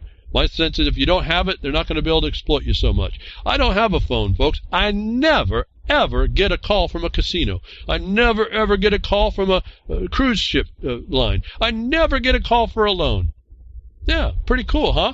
My life's pretty simple that way. But those that you have a phone, those that have this stuff, those that are tied into a system. Here's a story. I gave a bounty hunter $300, and then he located our phone. Now, this is kind of a messed up story in a way, because the companies found out that it's a lineage of companies who misuse the policies of the provider, the telephone provider of information, of location. And the location has a problem in that it's not too accurate a lot of times. And the companies that are down the line of the reception of the information, whether or not they do it legally within the context of the contracts, are saying that this stuff is the fact, and then people who are getting a hold of the information are using it for reasons that weren't intended. And there's no control on this. And so this article was that a motherboard found out through a whistleblower, if you will, who does use that system, that this was going on, this misuse was going on, and so they did an investigation. The problem with the whole story is they actually got permission from the guy who had the phone who they tracked, which would have complied with all the things I read in the story that everyone said had to happen. You have to have consent about the fact of the tracking. They have to know about this, and then it's okay. Well, they got that. And yet, in the end result, the companies are all up in arms about how that wasn't supposed to happen. Well, that's a lie, because if you look at what happened, apparently they got permission and consent just like everybody was supposed to do in the line. So what's happening is they kind of overreacted here, the AT&Ts and all the Verizons. They overreacted. They've been selling this stuff and been doing it just like they've been told. And you read the article, and they've been doing this. So they can track you down. People who you don't even know. People who aren't even contracted with the telephone providers have access to information to find out where you are. And maybe right down to within a few hundred meters. And maybe even closer. And without your knowledge and without you understanding why they're looking, is something I want you to understand about how the world becomes in the future when they roll out data acquisition under 5G, where I told you become data radar. Remember the X-rays, now we got radar, the Google patent, in a ring. I'm sure they'll make it into a ring where you can manipulate all your data, all your hardware with this radar, like a mouse. It acts like a mouse. It actually emanates a field, tells you right where you are. Your phone is emanating a field. Your distortion of that field identifies you. And when they take the phased array and they point it in your general direction, they can read about anything they need from you. At least that you're there where you are. This all happens in real time, not kind of like what they're doing now within a minute or two, 2 minutes, 3 minutes. But so here's the notice to us. The information on your phones is being used right now. It's been being used. The people can be looking for you, and you won't even have a clue it is. And then it could be wrong. I don't know if I have the story up. You could be wrong. We find out that all these location places that you look on maps, or those that use the maps and the map services, that's all gone through a government military operation who just makes up where this stuff is, where this most important things are. I don't remember now if I got the story of it. house, somebody in the house. People coming to their house thinking that the location, the geolocation that was in the maps on the databases was where their stolen phone was, where the body was in the backyard, buried in the backyard, where the terrorist was at, where whatever was going on, someone was looking in. The database that was being used wasn't so keen on keeping accuracy, and so there's numbers of houses throughout the world. It's just not just one space. That people in the world are being adversely affected by wrong data, and they don't know why, and they can't fight it. Now, to the company's credit on that issue, they tried to get it fixed, and they finally did get it fixed. One. But this is an anomaly. This is the anomaly that peaks up already before you start getting into this technology. That what starts to happen when you have a more complex network of these signals, which we moved up to satellites and all this other stuff as well. It's layered surveillance. So they got frequencies all over. They have frequencies coming off of everything. They're looking at your distortion fields. And then I run across this little story. It's actually a week ago or 2 weeks ago. I can't get to the stuff all in time. But it seems to be good enough now. But AI can now decode words directly from brain waves. You don't think that they tune inductively or by any synthesis that they now are developing with all this technology that you're handing them, that you buy, you put on your body, that they now can have an artificial intelligence, a pattern recognition system working at the speed of a computer, whatever the computer speed is, or the matrix of a bunch of computers, can now decode words directly from your brain waves. Think about this carefully. Don't just pass it. Oh, that's kind of interesting. Well, that's kind of scary. No, think how scary this is. Given, and again, it's in its formative moments, but it's going to be expanded quickly. I suggest to you that they can decode words from your brain waves because you are emanating these signals, body electric. If they can decode your words from your brain waves. Now, first we have to rely on the AI being accurate, which we don't know if it is or not, but someone else is going to rely on it, presumptively against you, what they think, and then that they can do that. That means that they're taking away your right to be silent with third-party technology that you agreed to. If they can do, AI can now decode your brainwaves for words, they can take away your right to remain silent. Those of you in Generation Z, 30, 40 years from now, think about how we messed up and how we put that on you. And it doesn't stop there. If they can't do it by the brainwaves, they're doing it by photons. And I think I might have gotten that last story a while back, and this one, I think, from Jules, if not Gary L. But at any rate, thank you, Jules, for what you do over there at UCY, continuing to put the broadcast up, and I think it's going live simulcast. Still, thank you. But Scope Advance gives first look through all cortical layers of the awake brain. So it's not just going to be brain waves, it's actually going to be light that they can reach out and look at someone. Doctors look, just like doctors seek to scan the deeper into the brain, the body with sonograms, CTs, MRIs. The astronomers seek to look farther out in the universe with space-based telescopes, adaptive optics, and different wavelengths of light. Neuroscientists pursue new ways to watch brain cells at work deep inside the brain. The 3-photon microscopy recently emerged to give them a deeper look at brain cells than ever before. They can shoot a beam of light, and I don't understand the lab technique and research, but just get the point. They can shoot a particular type of light at your brain. They can now go into and focus in on the structure of it, and they can be looking at what's going on the neurons. And what was important in my mind is they say they had to tune it so that they got to a point where it stopped the interrogation, stopped interfering with the neuron signaling. And so that tells me they already know how to interfere with your neuron signaling with light. And now they've figured out how to interrogate you without you knowing it or affecting what your brain neurons do. So we don't necessarily need to even have anything electronic emanating a field, or even we'll use it in conjunction. They'll take and they'll identify who you are. They eventually will shoot a certain type of light into your head or wherever. You can do it in any cell, I'm sure. Once they find the fractal resonance of your system, as they have indicated that they probably already have, then they're going to be able to figure things out. They're taking away your right to be silent, your right not to associate, your right to be free, and they're doing it without you even knowing it. And so heads up. Those of you in Generation Z 20, 30 years from now, I'm sorry. Don't know what else I could have done. Right? What are they doing, folks? They're just waiting for you to incriminate yourself. I've told you and explained to you that they'll make that stuff up.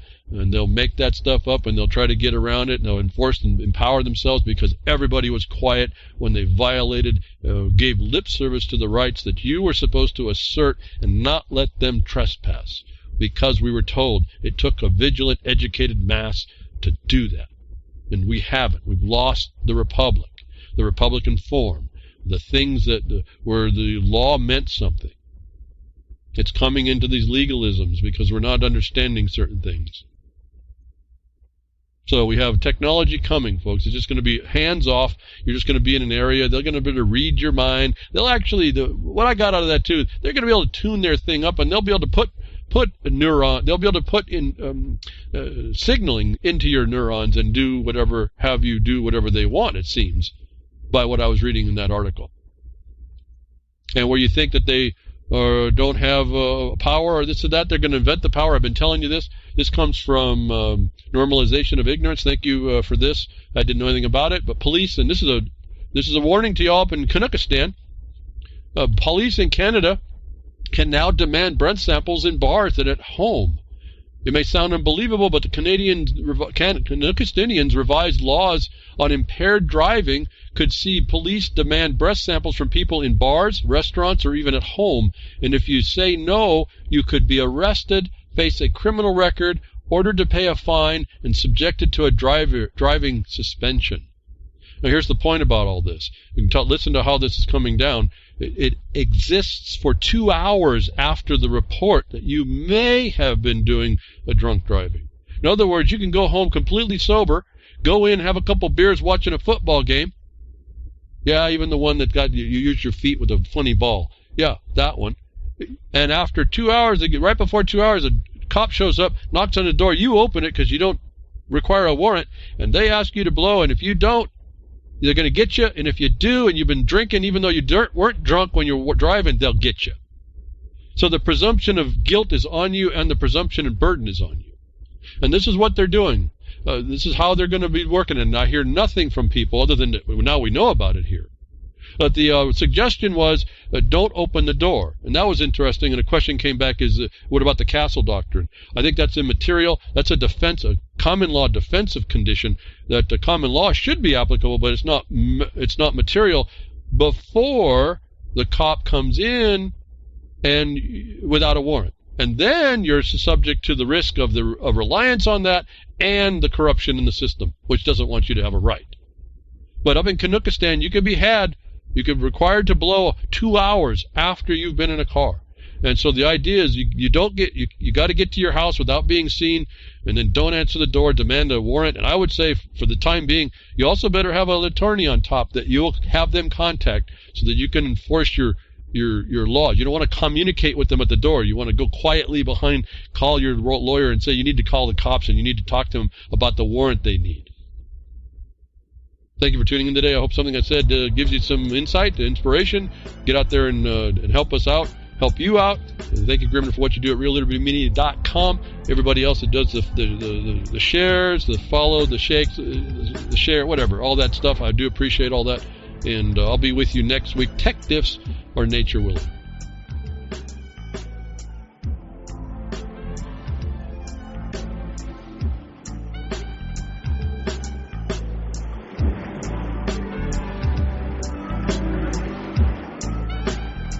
Well, that's another lesson. I hope with today's information you can take it to those that misbehave. from behind the woodshed, leaving his mark on the beast. This is Hal Anthony. Till next time, journey with purpose.